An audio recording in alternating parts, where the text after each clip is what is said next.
Donc première session de l'après-midi avec un atelier sur l'analyse de données, avec 3 présentations successives. Une première présentation un peu ce qui recense diverses méthodologies en matière d'analyse quantitative, avec une application sur des données du Nigeria, qui sera suivie par 2 applications, en l'occurrence sur les douanes malgaches, par 2 intervenants successifs. Voilà, donc première présentation maintenant, c'est à toi.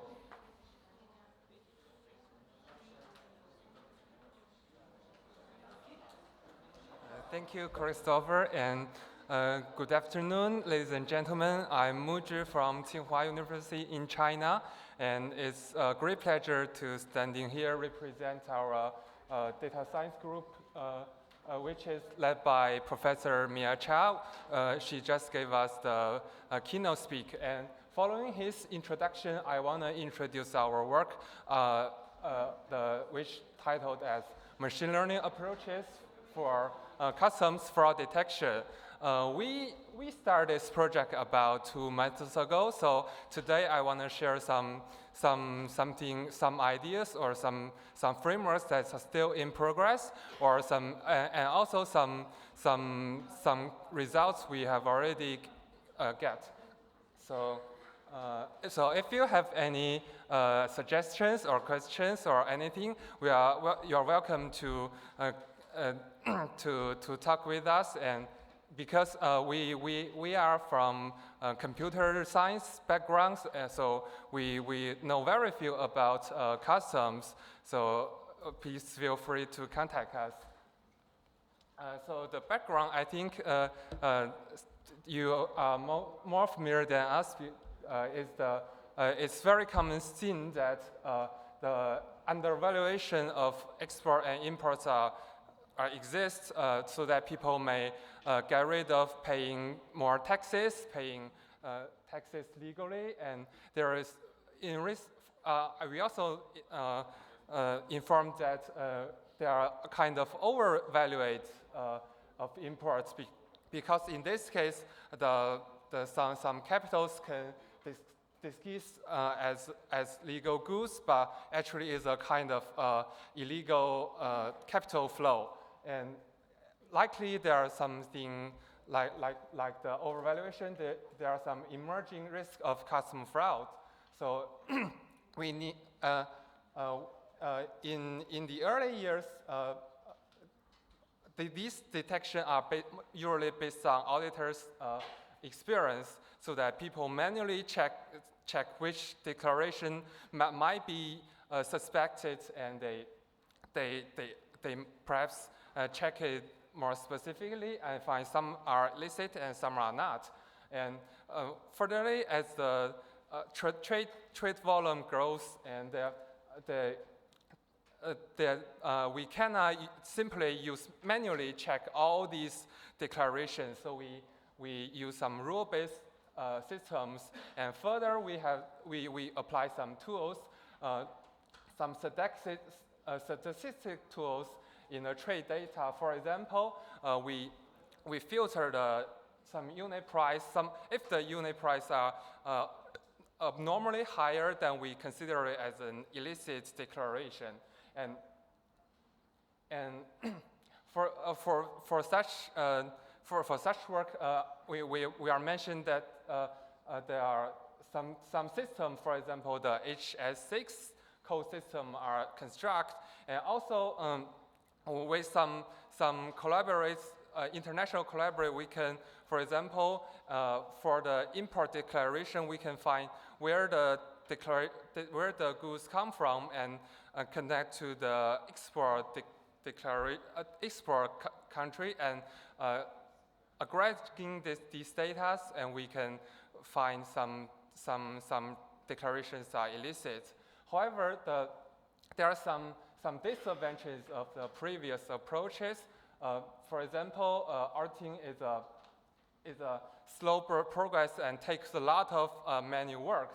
And for the rule-based system, there are also a lot of disadvantages. For example, we know that from the partner country, the data could be in different forms. So it's not very easy to obtain these data from different sources together. And also, for example, even the HS6 code, for the same HS6 code, the price could be different. For example, for both leather goods, dog skin could be very cheap. However, the Marten leather could be very expensive. So thanks to Nigerian custom service, we collect a very fruitful and very good, very perfect data for research, and which include 5 years and about 2 million data in total, and with around 20 fields. And from all those data, and there are about 1/10 of them are illicit, and so there is a label, and due to the policy in Nigeria, and all the imports are inspected, so we know if a declaration is labeled as licit, we know that it's truly illicit, and otherwise it's truly illicit. But generally, as far as we know, for many countries, not all packages are inspected. So there are a lot of illicit declarations are undiscovered. As we know that in those countries, the percentage of illicit declarations could be much higher than that situation in Nigeria. And what can machine learning do? I think with these digital data we collected, we can apply machine learning models that work on tax fraud. And if we do some work on the data mining, and collaborate with machine learning approaches, the total performance could be better than traditional approaches. And also, it is known that data mining is already employed by many countries. For example, I'm notified in China that one of their recent work focused on big data analysis for fraud detection. And also, what machine learning can do is that a good approaches can find something that we do not know from the data. And broadly, we categorize machine learning approaches into supervised, which the labels are given, and unsupervised, which we do not know which declaration is legal or illegal. And for the supervised categorized approaches, it depends on the availability of the label data. And using for example, we have 5 years, we can use the first 4 years data, and we can predict if the declarations is legal or illegal in the 50 years. And there are many classifiers we can use, including some statistics-based approaches, or even the modern neural network approaches. And between supervised algorithm and unsupervised algorithm, there are some semi-supervised algorithm that involve clustering and some similar ideas that we can use very limited labels to perform on the whole data set. And there are some knowledge from us that often if we example multiple approaches, and then we can improve the performance. For example, if we use clustering method to find some features, and we use these features for prediction, then it could be better if we just use the original features for prediction.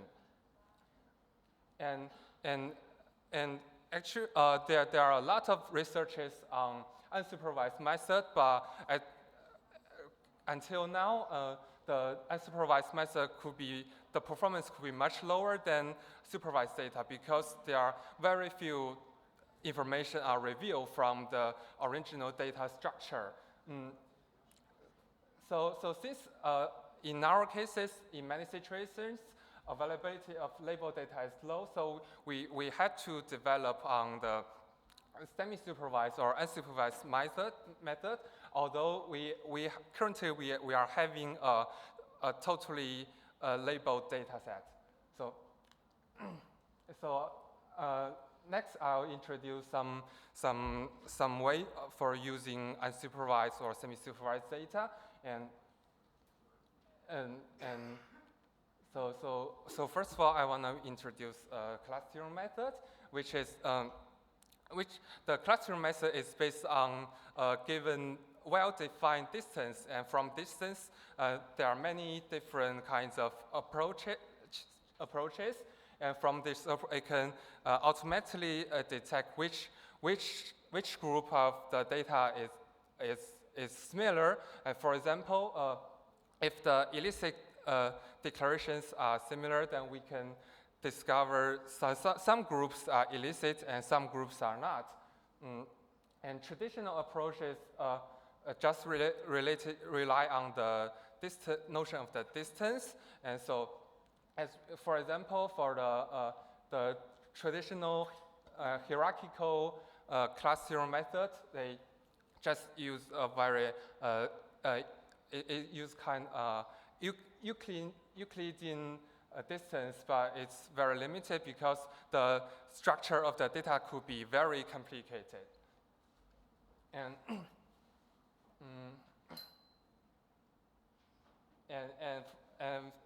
as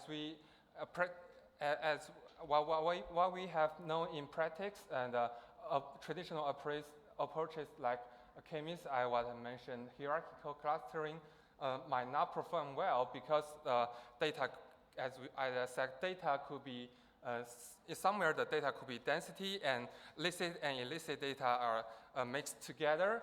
And also, there is a new challenge that we usually need to process a lot of data, the big data challenges nowadays, and these traditional approaches are limited.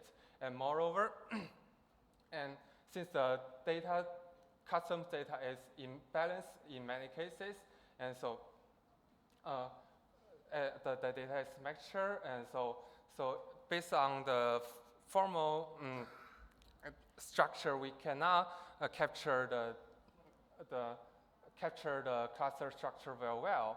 And since the data is also really high dimension, and the clustering asset is quite limited.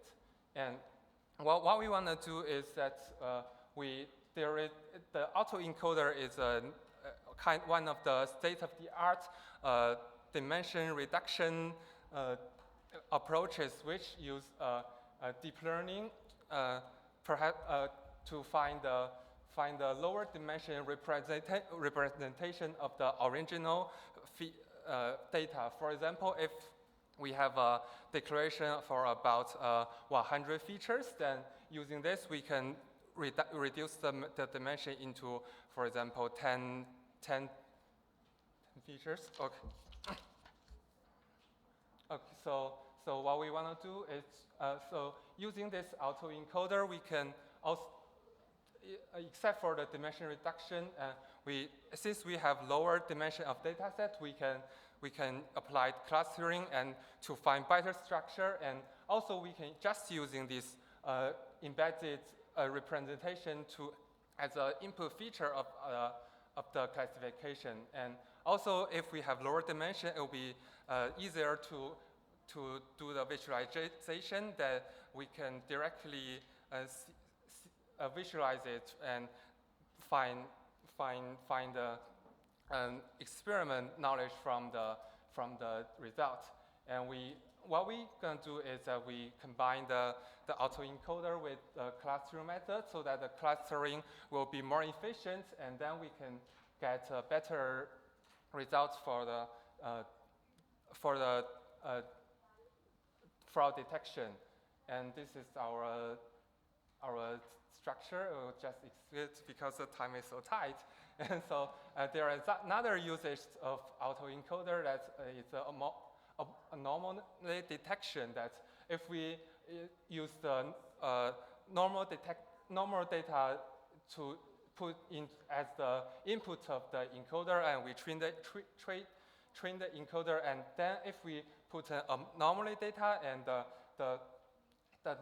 anomaly data cannot be well reconstructed through this framework, so that we know it's anomaly and somehow, for example, related to illicity. And also we want to do another thing is that the dynamic price prediction. For example, as in the keynote speak, we mentioned the UN Pulse Lab work, and we use the out data from the Twitter and from the web social media, and from the previous price, we can now cast the up future price. And similarly, we can use our recurrent neural network when we input something like external information, like from the web social media, and we input the previous price, and then we can output the estimate price, average price, and we can also estimate the variance, so that we can get a distribution, and from the distribution we can detect underpriced or even overpriced declarations. And also using techniques from NLP, we can put the tag declaration descriptions into an embedding space, and from that we can process these text data, so that since the text data cannot be directly used. And what we're expecting is that we represent these complicated, for example, codes or something like this, or description into a vector, and these vectors are processable for machine learning approaches. And also for the HSC code, there is a state-of-the-art approach which uses the Poincare embedding. It's a new kind of a hierarchical structure clustering which performs much better than previous Euclidean clustering methods. And as we know that since the semi-supervised learning is very important for the custom declaration fraud detection, so it's what we are gonna research in deep. And from the computer vision field, we have found that we can see that the semi-supervised learning performs much better and really close to fully supervised learning. And also we found that adding several combination of existing attributes, for example, we combine different features together. We can also we do some tricky to the data, and then we can improve the performance. And in general, our approach is successfully improve the performance from nearly 80% to nearly 90%. And what we're gonna do next is that we think currently we use the area under curve as a metric to describe the performance, but actually in the custom cases, maybe the amount of text missed is much more important than the accuracy. So that is something that we need to collaborate with custom officers, that maybe we can do it better in the future. So I'm gonna finish my talk, And also here is online price detection. So if you're interested in that part, we can privately communicate. We can discuss about this. So thank you for listening.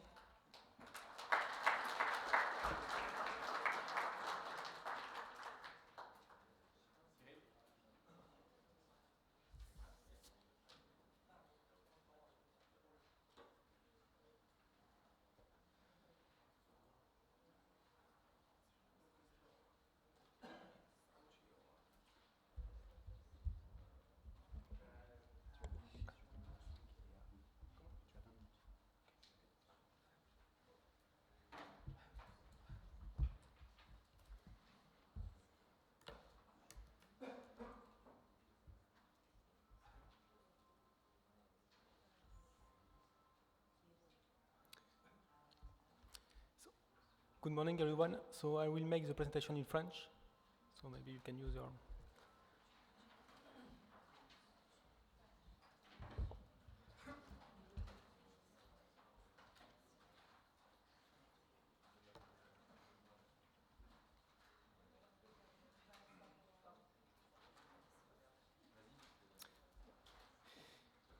Bonjour tout le monde. Je tiens tout d'abord à remercier les organisateurs pour avoir sélectionné l'étude que je viens de présenter, qui porte notamment sur les flux franco-malgaches sur les années 2014 à 2016. Pardon. Alors peut-être commençons tout d'abord par une brève introduction en rappelant que l'évasion en douane a des conséquences importantes, notamment pour les pays les moins avancés en termes de recettes gouvernementales, notamment également sur le calcul des bénéfices liés aux politiques tarifaires qui sont décidées, et également sur la distribution de ces bénéfices. L'évasion en douane aussi peut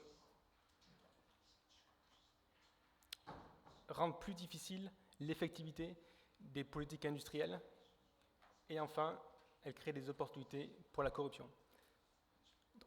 Dans ce contexte, donc lié à la fraude en douane, l'Organisation mondiale des douanes a notamment pris des mesures à travers le Revenu Package. Et une de ces mesures qui est recommandée, afin de mieux gérer le risque sur la valeur en douane, et comme l'a indiqué ce matin Monsieur le Secrétaire Général, d'avoir recours à des données externes, comme par exemple les données miroirs. Rappelons brièvement en quoi consiste l'analyse miroir. Donc, l'analyse miroir consiste à comparer les écarts dans les statistiques du commerce international. À partir... Ah, c'est vrai. Donc, l'analyse miroir consiste à comparer les écarts dans les statistiques du commerce international. Et lorsque l'on compare les écarts, c'est-à-dire l'écart entre la valeur exportée et la valeur importée, on obtient donc un evasion gap. La plupart de ces analyses font deux hypothèses qui sont importantes, qui ont été mentionnées récemment. C'est que les données d'export sont de bonne qualité et que les déclarations d'exportation correspondantes sont conformes.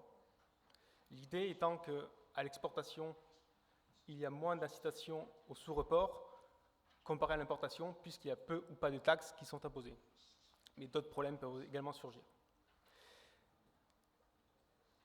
Les douanes ont souvent donc les données import, mais pour récupérer les données export, il faut qu'elles aillent les chercher. Elles sont disponibles en ligne sur ce site-là, UN-Comtrade, qui fournit, donc, comme c'est indiqué, des données commerciales à un niveau relativement détaillé, qui est au niveau suivant, SH6, pays d'origine, année.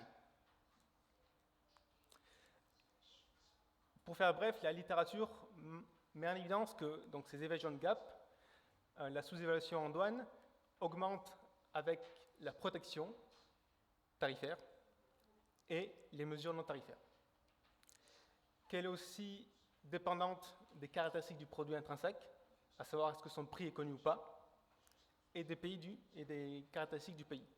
Par exemple, les pays qui ont un indice de corruption relativement important ont des évasions de gap plus importants. Donc, comme je le rappelle, tout cela est fait à l'unité d'analyse SH6, pays d'origine, année. Dans le cas de cette étude que je vais vous présenter, donc on a matché au niveau du conteneur. Donc c'est une unité d'analyse bien plus fine. Voilà ce que l'on a fait. Alors, l'idée, c'est donc de comparer pour un même conteneur la déclaration d'exportation française à la déclaration d'importation malgache.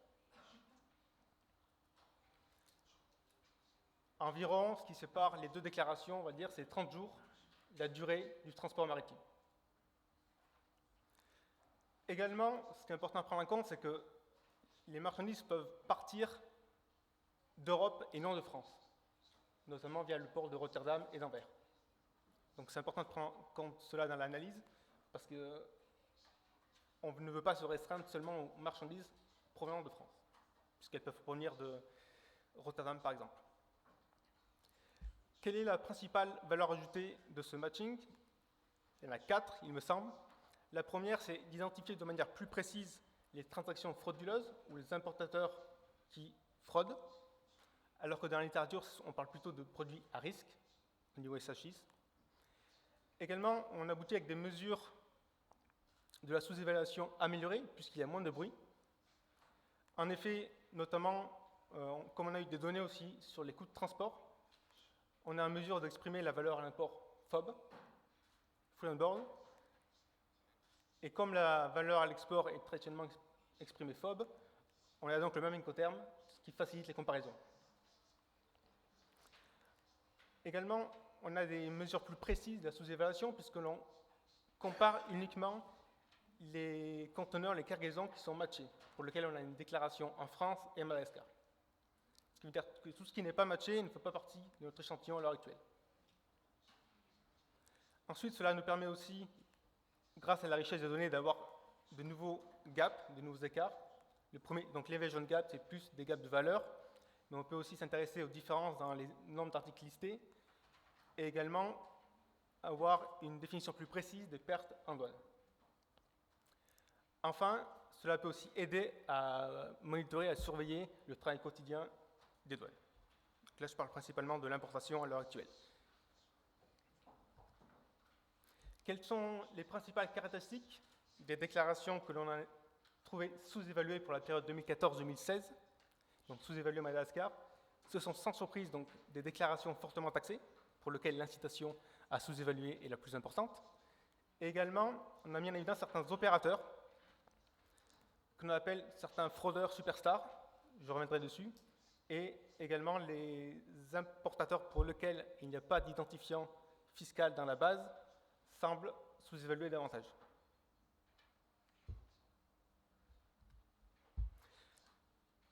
Maintenant, passons brièvement donc, à la présentation des données.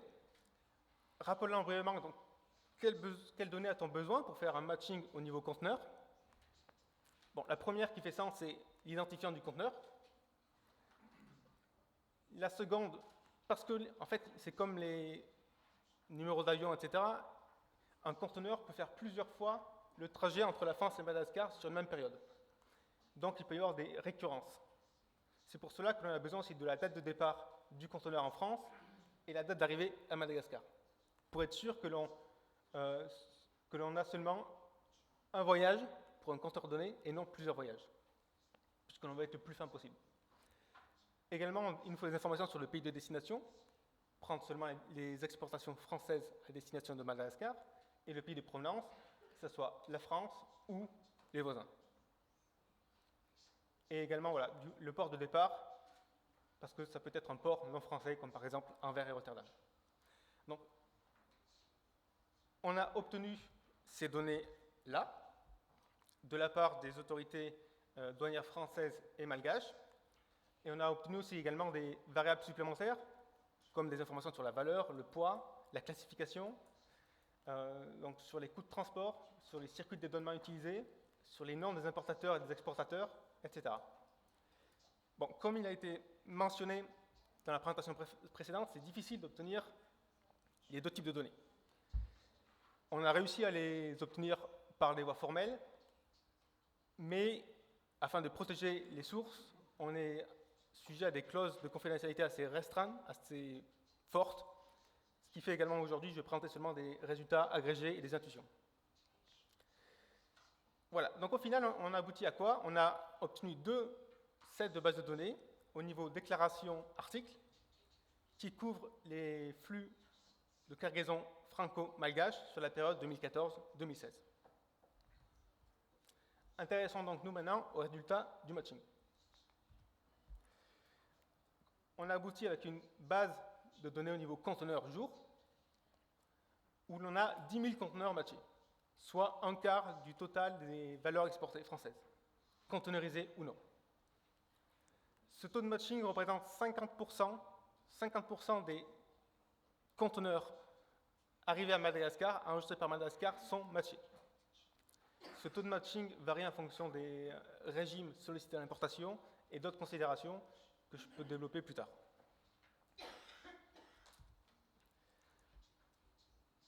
Donc maintenant, je souhaite aborder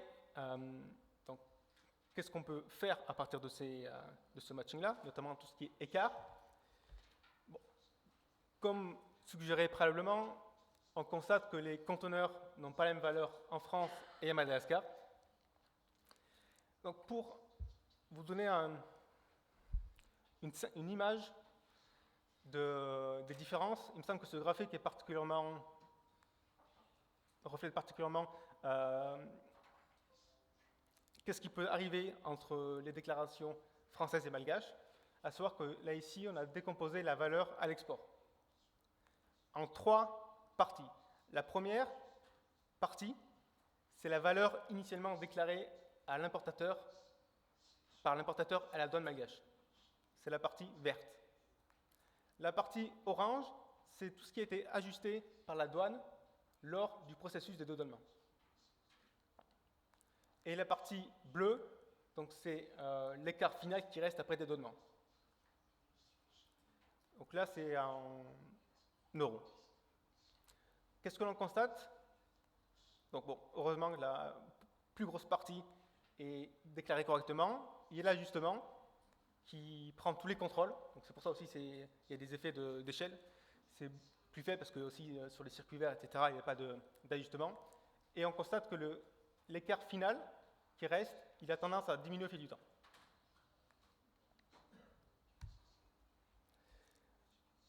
Ce graphique donc, présente l'évolution de l'écart initial, donc la différence entre la valeur exportée et la valeur importée en logarithme, en fonction du taux de taxation des importations. D'accord? Il y a 2 courbes. La première, ici, donc c'est l'écart en utilisant donc, la définition, on va dire, standard dans la littérature, c'est-à-dire l'exportation est exprimée incoterm FOB et l'importation est exprimée incoterm coassurance fret incluse, CIF. La seconde, en bleu, c'est une définition que j'ai qualifiée donc, de plus raffinée, puisque nous avons le même incoterm à l'exportation et à l'importation. Donc il y a l'assurance, mais je peux revenir plus tard. Qu'est-ce que l'on constate? Premièrement, c'est que la sous-évaluation augmente avec le taux de taxation, comme indiqué précédemment. Et également, donc cela met clairement en évidence la valeur ajustée de notre étude, dans le sens où les études précédentes, elles ont seulement cette courbe-là,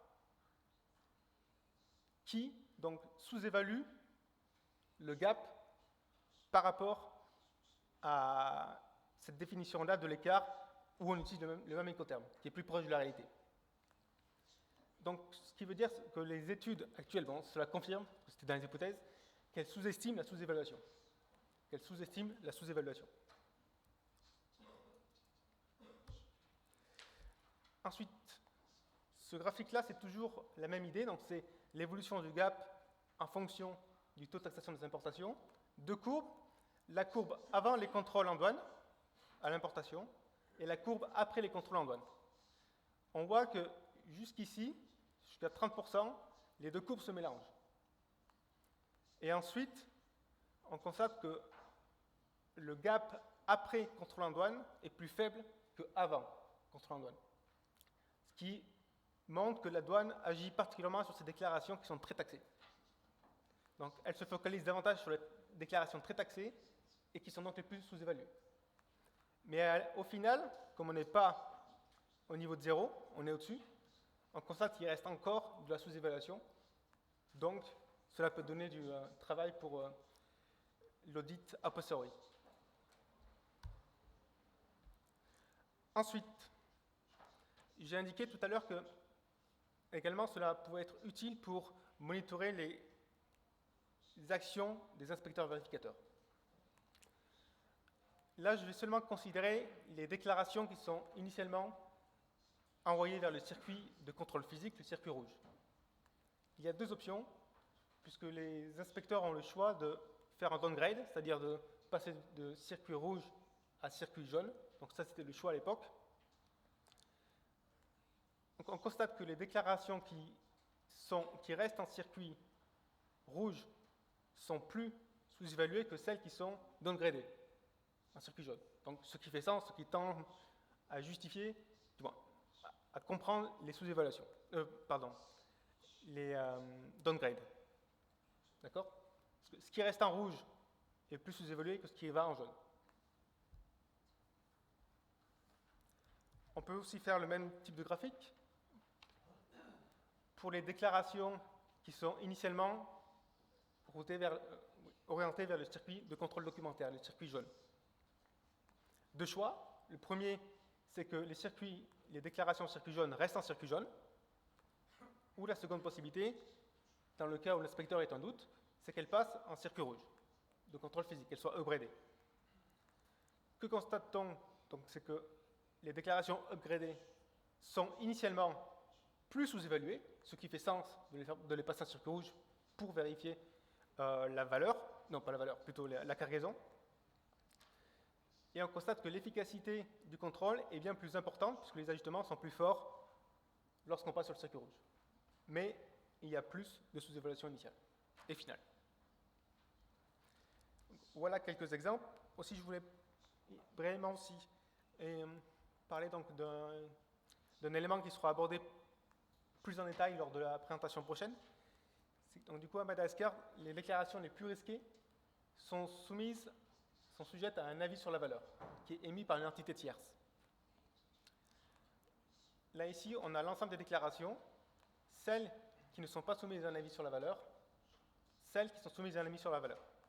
On constate donc que celles qui sont soumises à un avis sur la valeur sont plus sous-évaluées, ce qui fait sens, puisque ce sont les déclarations les plus risquées. Et elles sont fortement ajustées en comparaison des autres.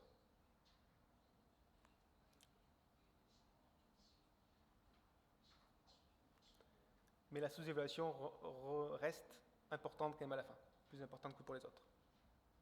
Donc cela aide, partiellement. Ensuite, je voulais terminer sur, comme j'indiquais sur le début, que cela peut permettre d'identifier des importateurs qui font de la fraude. Donc ce graphique-là montre donc, le gap initial moyen en fonction du statut de l'importateur, si il y a un identifiant dans la base ou s'il n'y en a pas. Quand il n'y en a pas, on constate que la sous-évaluation est plus importante, ce qui justifie donc les efforts qui ont été faits pour professionnaliser l'environnement douanier. Ça, je répète, ce sont des données anciennes qui ne représentent pas forcément la réalité actuelle. Enfin, on constate que sur cet échantillon-là, plus de 50% de la sous-évaluation totale provient de moins de 10 importateurs. Donc on a 10 importateurs, que l'on appelle des fraudeurs superstars, qui représentent plus de 50% de la sous-évaluation totale. D'où donc l'intérêt d'avoir une action particulière sur ces opérateurs-là. Quels sont les principaux enseignements? Je vais les rappeler. Le premier, c'est comme indiqué que les données au niveau conteneur permettent aux analystes de faire des analyses beaucoup plus poussées, beaucoup plus détaillées et beaucoup plus proches.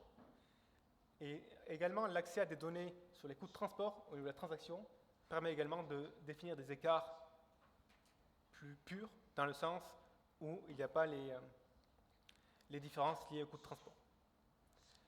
Quelles sont les principales leçons de ces graphiques que je viens de vous présenter? Il y en a trois. La première est que l'évasion semble être fortement concentrée sur cet échantillon-là, sur cette période-là, et également que les importateurs non enregistrés, qui sont relativement peu nombreux, mais qu'il y en avait certains, tendent à faire une sous-évaluation plus importante.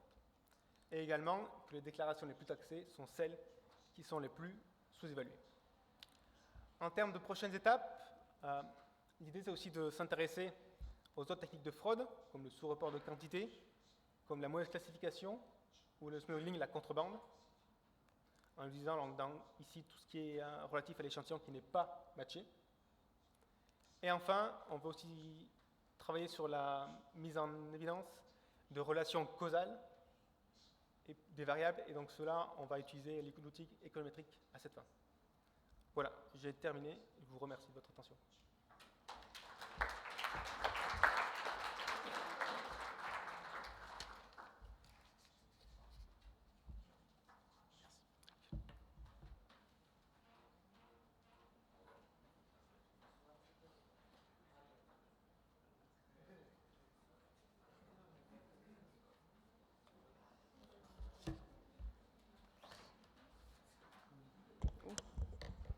Robert is so tall. Hi everyone, my name is Alice Duo. I'm an economist within the Impact Evaluation Department of the World Bank. And I will be presenting, I'm delighted to be here, and today I will be presenting a paper on combating customs fraud, some experimental evidence from Madagascar. So this is a paper with Cyril that you've just seen present, Ana Fernandez, Aditya Matou, Gaël Ravalan, who's also in the audience, and Bob Rekers from the World Bank. But I would also like to thank the partners from the Customs Administration in Madagascar that helped us implement this and that made this possible. So as Cyril already presented, this is part of a broader engagement with the Madagascar Customs Administration. And the idea behind this engagement was to understand what are the determinants of frauds, what are the kind of contexts that facilitate frauds. And in this experiment specifically, what we want to look at is what can we help improve within the Customs Administration and within the inspector work and the risk analysis unit work that will help reduce fraud. So the overall objective is, of course, to increase fraud detection and maximize customs revenue. So this experiment took place between October 2018 and February 2019. So it's a 3-month pilot. And I will describe a bit how it worked. But first, the idea was to pilot an intervention that would test some of the broad mechanisms that we thought could improve the functioning of the Customs Administration. And those two mechanisms were, one, the inspector often complain about not having enough information. Not having enough information to assess what is the true value of a shipment, the unit price, or information on the potential risk. So on one hand, we wanted to provide them with more information and see if that made a difference. On the other hand, we also know that performance might be encouraged with a more stick approach, I would say. So increasing controls over what the inspector were doing, increasing auditing. So those are broadly the two kind of mechanisms we want to test. And again, the idea of a pilot is to try both and see what works. And that's what we did. So we did an experimental design, and recently the 2019 Nobel Prizes in Economics was awarded to 3 fantastic researchers that made this method very popular in economics to really understand what works, and from there learn by increment. So you start something, you learn what works and what doesn't work, and then you tweak again, and then you see again in the data. So this is really the idea is to provide the evidence necessary to make a decision on policies. So why an experimental design? I know it sounds a bit weird, but what we say is just like we test some of this intervention and some of the mechanisms I just described, and then we see which one really work or not, and to which extent this is a way to go if we wanted to extend that policy to all declaration, for example. And the experimental design allows us to retrieve the causal effect of the reform. This is very nice to see association in the data, like for example, the declaration with more fraud usually have that kind of profile, but is it causal? We don't know. Or maybe that type of inspector is more likely to let that type of fraud go. Is it causal? We don't know. So that's what we want to really understand. The other advantage of that experimental method is also to create two groups. So the declaration that will benefit from the intervention and the one that do not, that will be comparable. So in this case, we kind of prevent having differences between the two types. And if we want, after that, to draw conclusion, we can say that, hey, for the treated declaration, this is that. And there is no significant differences between treated declaration and untreated declaration. And I will go into the detail about what it exactly means. This is by no means the only way to do this. So if some of you are interested, I would be delighted to talk more about what would be possible design. There is other way to learn, but this is what is considered as the gold standard for causal evidence. So what we design is what we call two treatment arms. By treatment arms, I mean we stage those two types of intervention, one being the additional monitoring. So some declaration will be additionally monitored, and one being the additional provision of information to the one that is routinely provided in Madagascar. They already have an agency, an external agency, Gazinet, that provides information on valuation, on the unit price, on potential issues with the declaration. And of course, you have a control group. So what were the hypotheses we wanted to test and what were the outcomes of interest?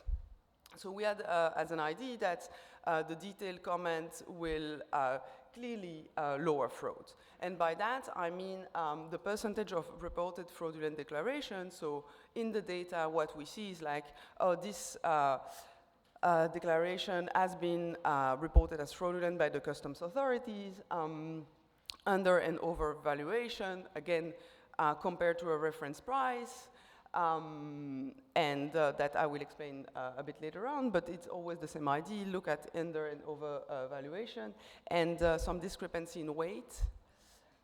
We also imagine that it would speed up the clearance process. If you provide them with more information, you might imagine that the inspector can act more quickly because he immediately knows if there is an issue there. So for that, the outcome of interest will be the time between the first assessment and the final clearance.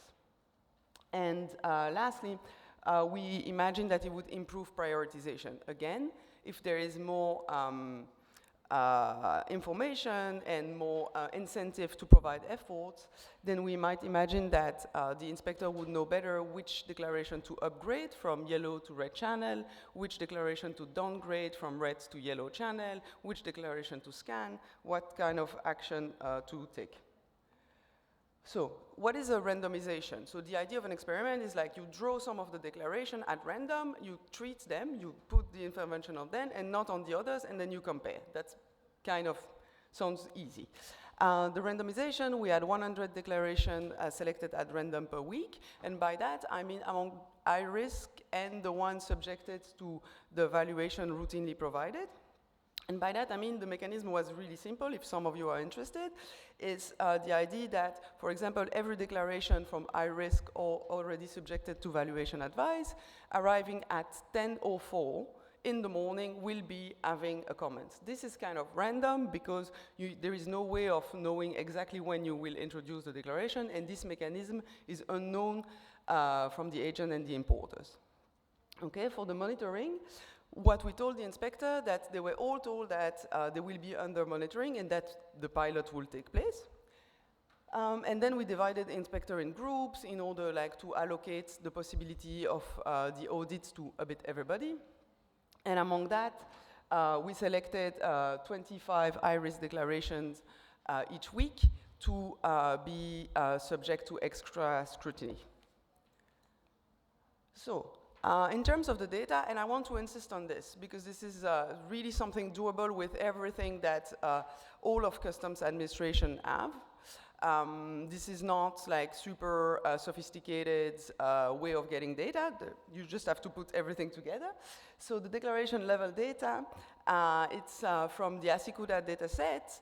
You have the value declared, the initial price declared, the correction made on that, the goods classification, origin, all those kind of information. From the inspector level data, also coming from the ACICUDA database, you have the action taken, meaning is the declaration downgraded or upgraded? How long did it take what did the inspector do? So, for example, inspection of the documents or element like that. The risk information came from the risk department that agreed to participate in that experiment on providing extra information, and from the external agency that already does that routinely, provides risk assessment and valuation advice. And finally, we built the reference prices using the UN Statistics Comtrade dataset. Again, the idea is to just aggregate all the info that is reported by other countries and create some kind of unit price for similar type of goods. So what did we learn? Because that's the important part of this whole exercise.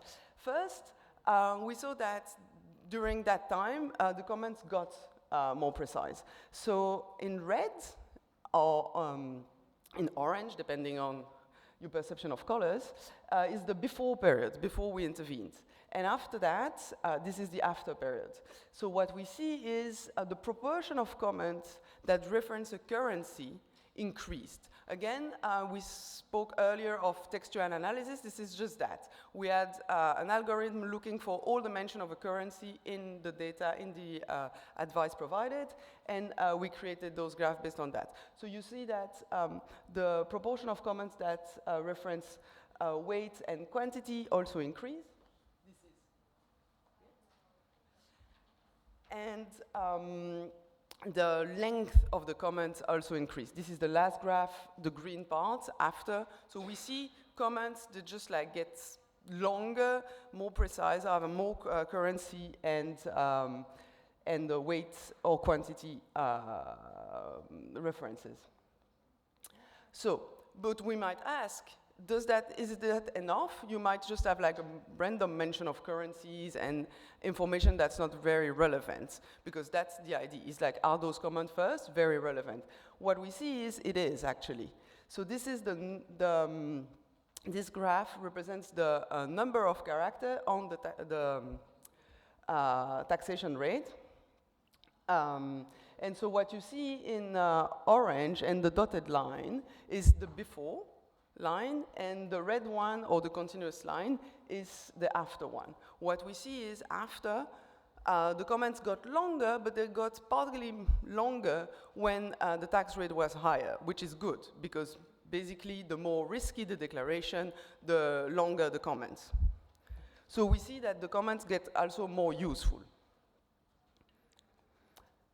So third result is the detailed comment actually increased inspectors' attention, which is what we wanted.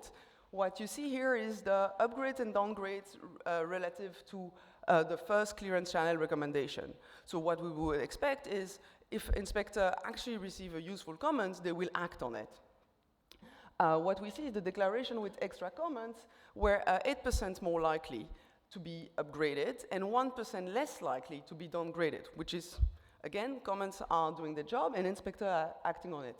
We also saw that those comments took 30 hours longer for clearance, the declaration subjected to those extra detailed comments. We imagine that this might be due to some kind of reluctance of the inspector to be fully part of this whole experiment, or maybe it takes them longer. And that's the result 4. The detailed comments help marginally only in limiting the evasion gap. So we saw that the comments got longer, they got more precise and more useful when the risk was higher. The inspector acted upon it, but then it doesn't really help fully transform the evasion gap. So this is, although these graphs are red, the idea is to look at the dot, and the dot represent the point estimate, so what is the effect we estimated, and the bar around it are the confidence interval. So how confident are we by the estimation we have, okay? If there is an intersection with 0, we can't say that it's not 0. So the idea is for those 6 graphs, the first is fraud recorded. What we see is the comments increase fraud detection by 3%. Great. The tax adjusted by 20%. Again, that's great. And the proportion of declaration for which the value was adjusted upwards was also increased by 3%. That's the last graph on this scale, but only by very small margin, and that's the takeaway. It only changed by 0.8% of the total suspected undervaluation. So we do see an action of the inspector, we do see a change, but we don't get fully there in terms of tax evasion, okay? So in conclusion, I've been doing in time, in conclusion, the comments helped detecting fraud. It does work, the inspector acted upon it, and the risk analysis units got more efficient and more productive during the experiments. And this, but it doesn't fully help recovering the tax evasion. And this also meets some of the other work we've done with the same team on the routine valuation advice. We find the same. So it helps, but up to a certain point. Extra auditing in this work didn't really have a significant impact. Like, as you see, we always like intersecting with 0 for the M line at the bottom of those graphs. And that might be due to the low amount of declaration that could be extra monitored. Again, there is a capacity constraint. You can't ask the auditing units to audit every declaration that goes through. And so that might be due to that. So sometimes we can't just measure an impact because it's so small and we don't have that huge of a sample. But it also might due to the lack of credible sanction in our case. So if you know that even if there is a case of an audit, nothing will really happen in case of bad performance, then there is no incentive really to work. So that might also be one of the explanations. So based on all that, what is the way forward? We know that information works, but moderately. And we know that auditing is kind of maybe not. And so we need a better understanding of these incentive parts. So information has been tested. The incentive of the agent part is less understood in terms of what is the reward for good behavior or good performance, what is the sanction for bad performance. For example, in other fields, transfer of inspector have been shown to be very helpful in other settings. So all of that is not as well understood, and that's kind of the way forward for this type of research. So thank you very much.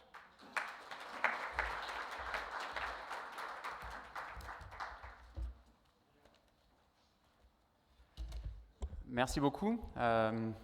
Alors, permettez-moi tout d'abord de remercier les 3 orateurs pour la qualité de leur présentation, qui nous ont tous, je pense, donné envie d'en savoir plus. Je vais faire un commentaire général sur chacun des 3 présentateurs, ou chacune des, chacun des 2 présentateurs plus chacune de la présentatrice, avant de donner la parole à la salle. Alors, je vais commencer par Alice. Donc, qui fait une étude basée sur experimental design avec la randomisation, donc méthodologie qui a été mise à l'honneur récemment avec l'attribution du prix Nobel d'économie pour le développement de telles techniques. Alors j'ai plusieurs questions qui sont notamment en lien avec la façon dont cette randomisation est réalisée. Donc vous l'avez compris, l'idée c'est d'avoir 2 groupes, un groupe sur lequel on met en place quelque chose de nouveau, et puis on va comparer ce qui se passe une fois qu'on a mis quelque chose de nouveau, après que ce soit mis en place par rapport à avant. Et puis on va comparer ça par rapport à l'évolution du groupe témoin qui, lui, n'a pas eu cette expérimentation. Alors, deux questions sur la mécanique et 2 propositions d'interprétation des résultats. Alors, on sait très bien que le fait même d'observer un groupe ou de dire qu'on observe le groupe a un impact sur le comportement du groupe.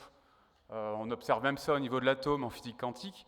Donc si on observe ça en physique quantique sur un atome, on peut imaginer facilement qu'on observe ça sur des douaniers dans une administration au port. Et mon point ici, c'est que, et donc c'est ma première question, est-ce que le groupe cible sait qu'il fait partie d'une expérimentation?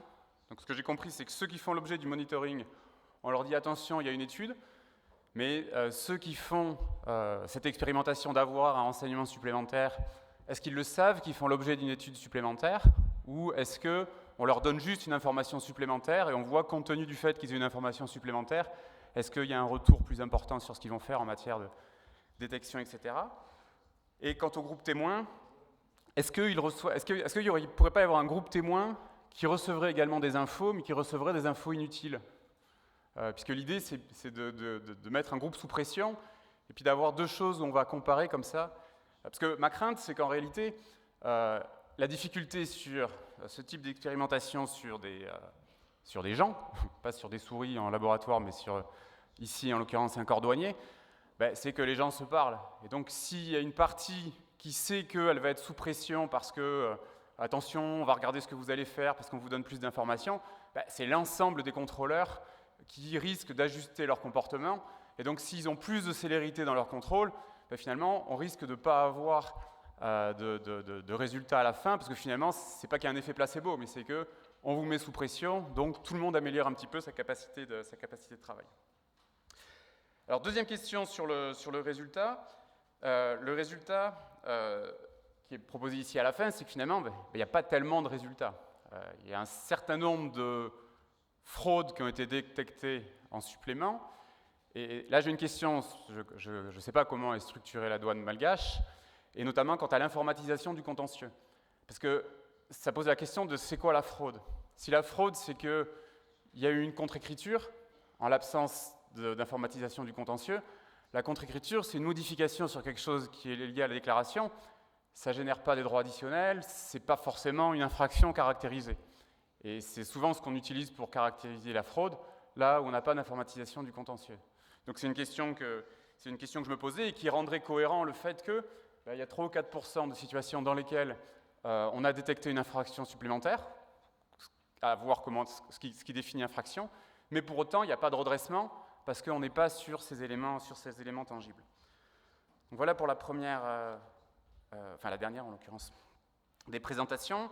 Concernant la présentation sur les containers que nous a proposé Cyril, alors j'ai plusieurs commentaires. L'échantillon, je trouve, est très petit par rapport au potentiel. Donc on est sur ici l'ensemble des containers qui sont exportés de la France vers Madagascar, et on compare les déclarations des mêmes containers tels que reportés par la France à l'exportation avec tels que reportés par Madagascar à l'importation. Donc sur 3 ans, on devrait s'attendre à avoir 100% des containers. Un petit peu, peut-être pas tout à fait 100%, parce qu'il y a le début de période, fin de période, qui peut faire un petit écart. Mais là, déjà dans un premier temps, on n'a que 25% des exportations. Donc le reste, c'est le vrac, et puis c'est les petits, les containers groupés. L'aérien. Et puis les containers groupés aussi, je ne sais pas si tu les prends en compte.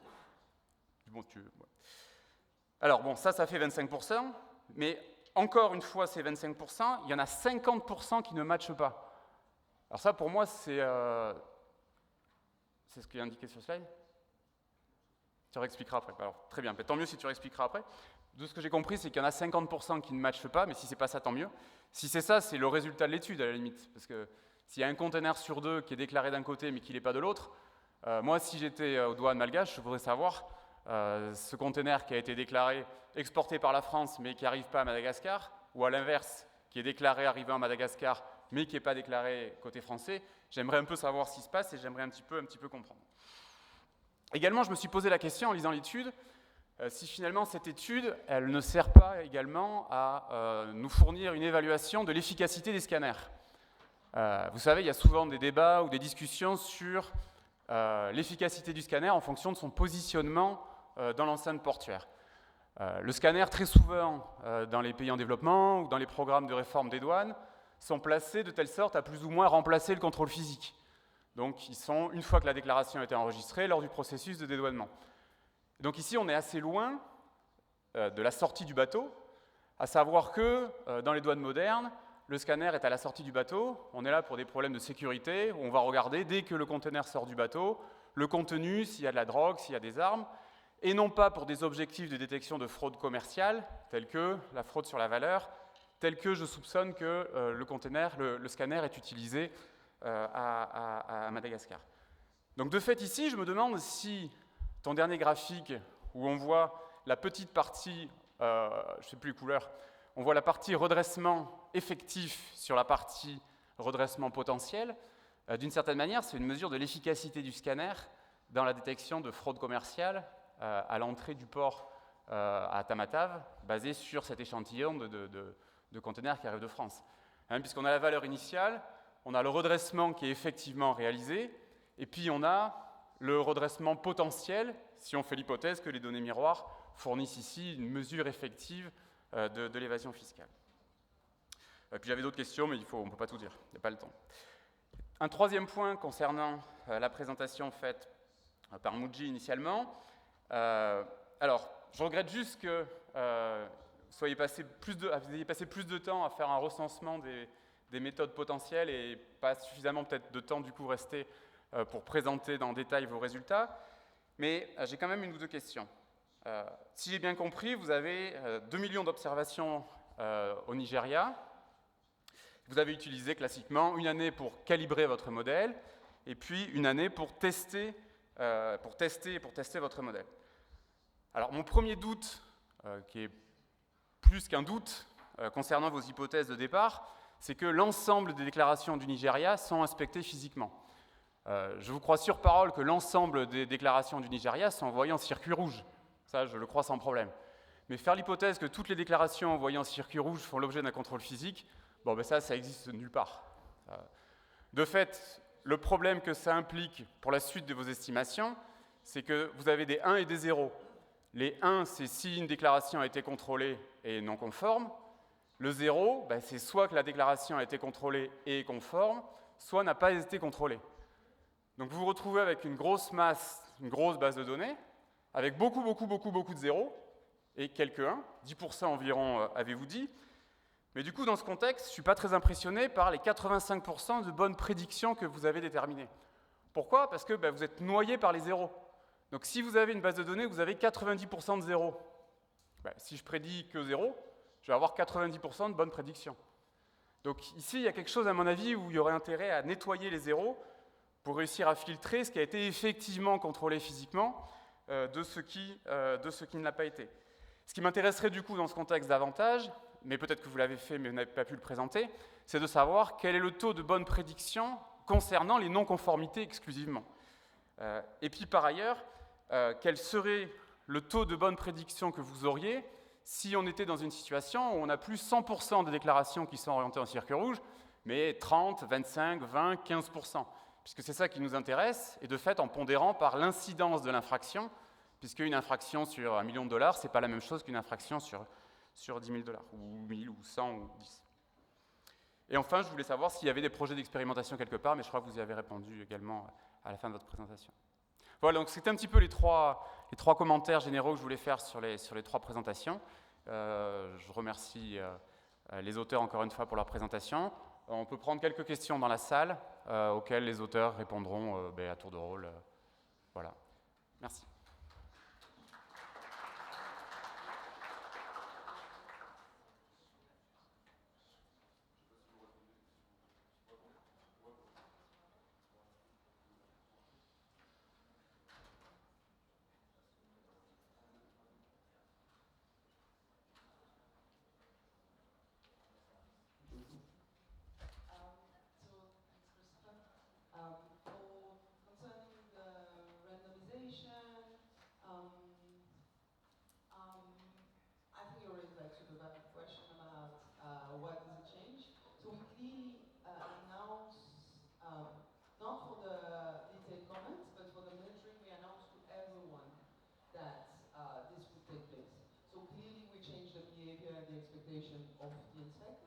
What we tried was a regression discontinuity in time to see if this was like kind of the starting factor of something completely different in terms of the behavior. So back comparing what happened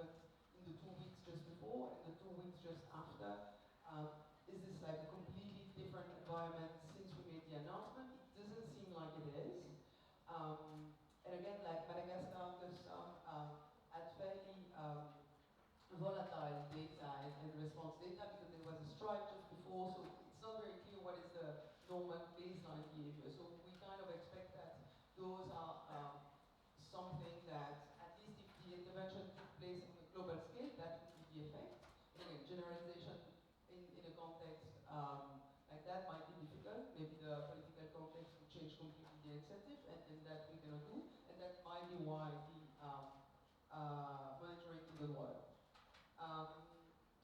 So in terms of potential spillovers, yes, people talk to each other.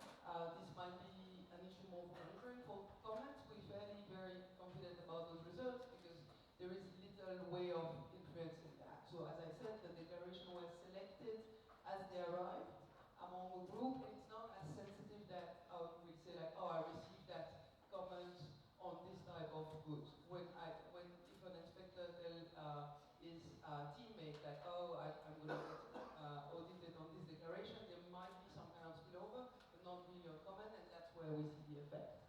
On fraud detected, I totally agree that it depends on what is fraud, but we also have the variable of the percentage of the value gap estimated that was recovered. As imperfect as it is, it's still very small. So yes, we might have like different definition of fraud and what is a fraudulent declaration, but when there was an estimated value gap, we see it's not being closed after or during all intervention. So that's about it.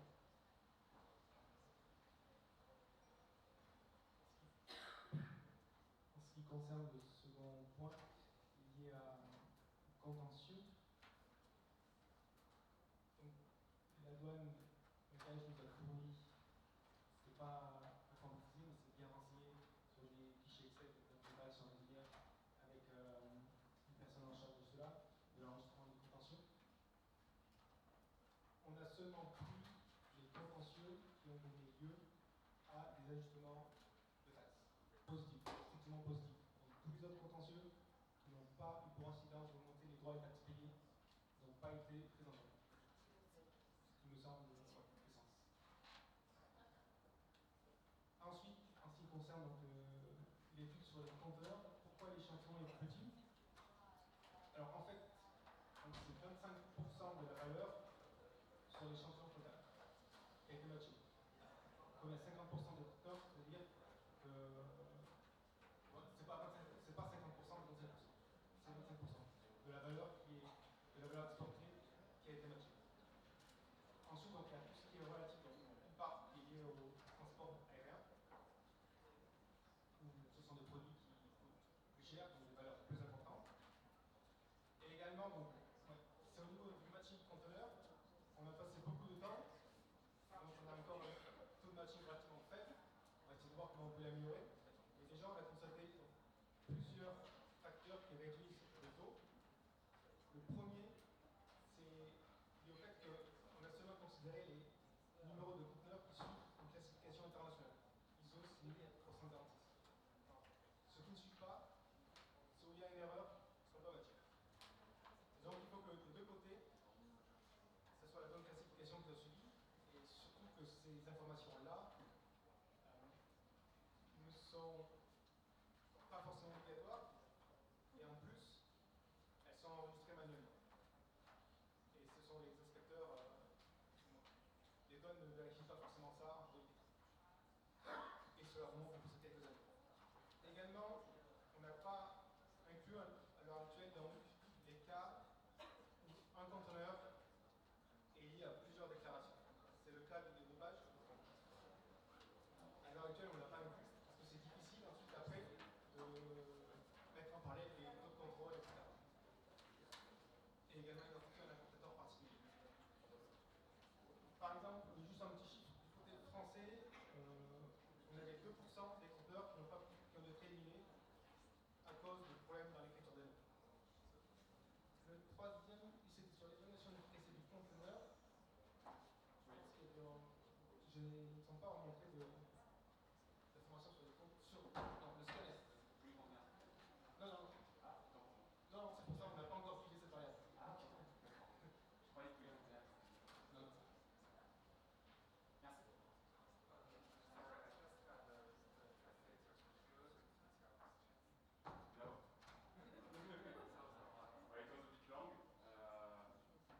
We'll talk in general later, maybe, because otherwise we won't have time to take questions from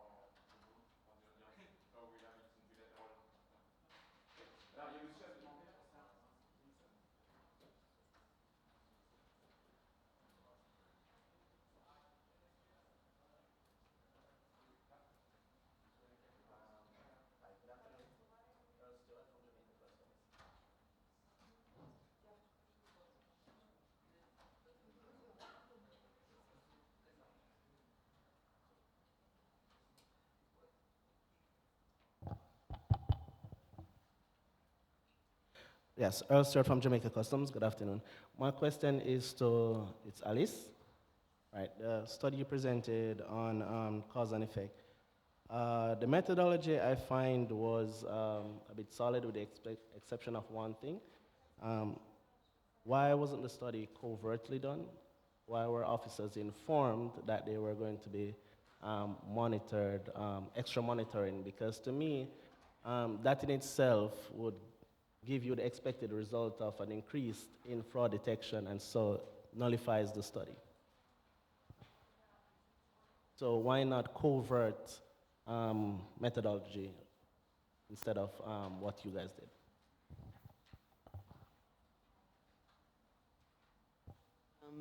So, like, you always have a trade-off between like doing something discreetly, but then people will talk between themselves, like knowing that suddenly they see a message saying like, hey, you will be audited on this declaration.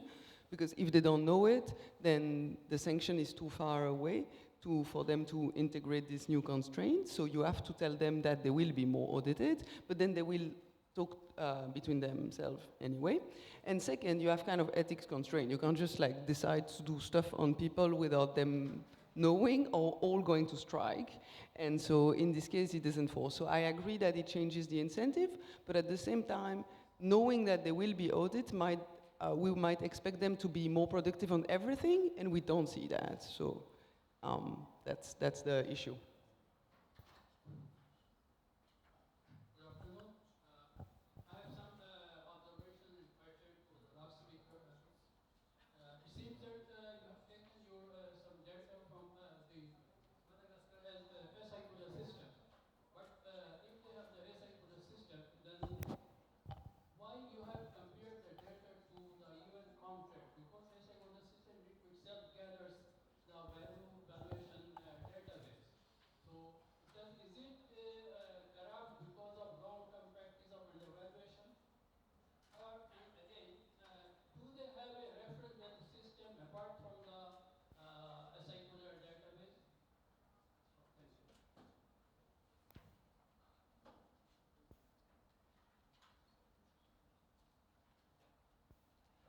Just before she answers, we started 10 minutes late, so we finished 10 minutes late, so we've got questions up to 4 and 10. And secondly, before I forget, tomorrow, both sessions will start at 10 and not at 9:30.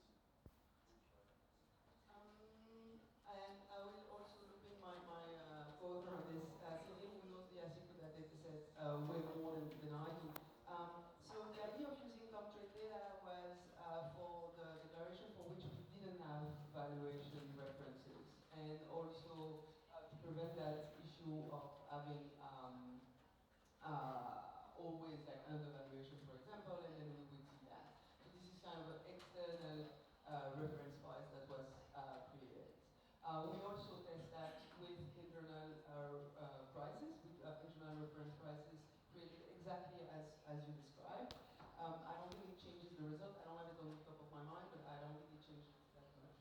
Cyril, you want to say something? Yeah, what you mentioned that for the experiment and something I presented, it's better also to use contract data or export data in case of undervaluation. So that's why we decided to focus first on external data and contract data, but also we did that using internal data, so internal reference prices, internal average. Yeah, thanks. My name is Yao Tan, and I'm also involved in an EU project profile where we will report tomorrow.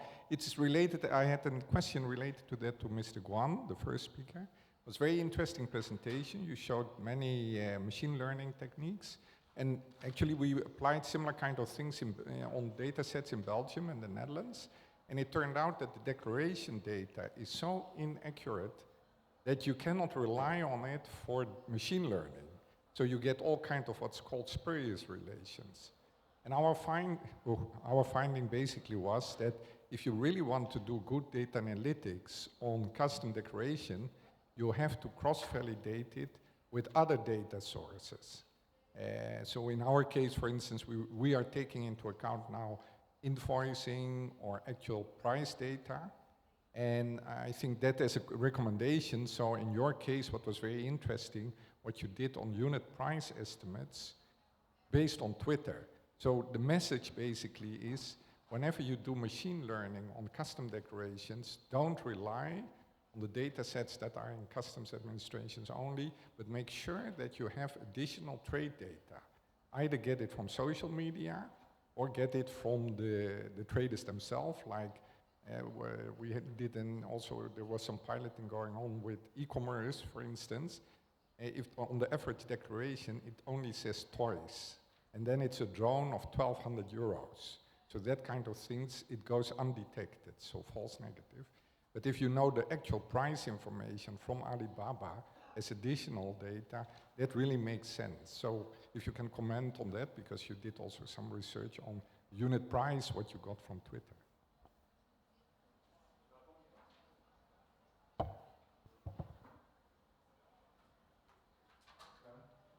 Thank you for your question. And actually, in my presentation, I mentioned that there is another part of work that I have no time to share, which is related to how we collect data, price data from the internet. And we have done some investigation actually, and we found that many online commerce websites, from their websites, for example, we know that Amazon, and we can just input some simple keywords using Python automatically, and then we can get the HTML, which is the website pages, but not a real page, but just the code, just a file, and from this file we can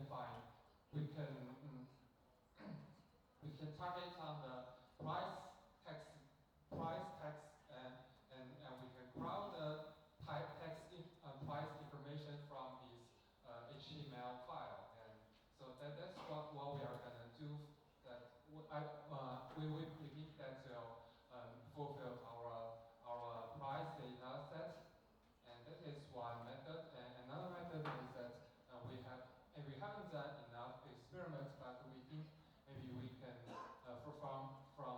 for example, if we wanna predict the future price of for example, one type of car, then from the other declaration, the nearly, for example, if we wanna predict what the price of a Benz, then we don't have Benz in recent 2 months, but we have a BMW, then we can transfer the BMW information into our predictor.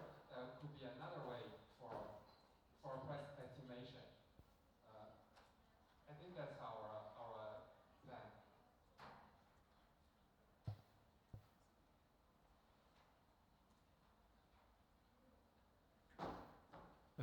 Yes, so I just wanted to make 2 precisions on the randomization in Madagascar. Just to address 2 comments or 2 questions. One is about the inspectors were grouped in 3, and they were, for example, for the main port, they were in 3 groups, and they were grouped with some other inspectors in the other ports in order to somehow to limit the spillover. So I think it's an important thing to add.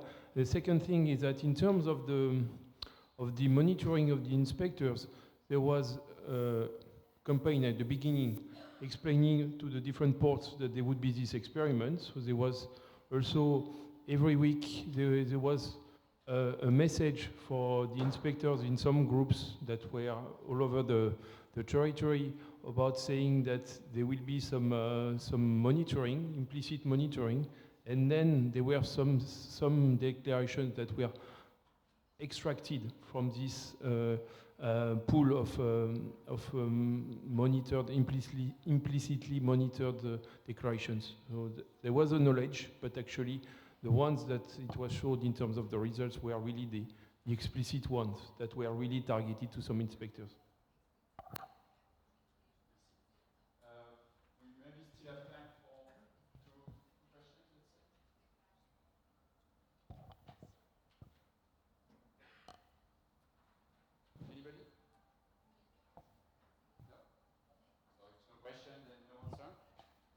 So thank you all, and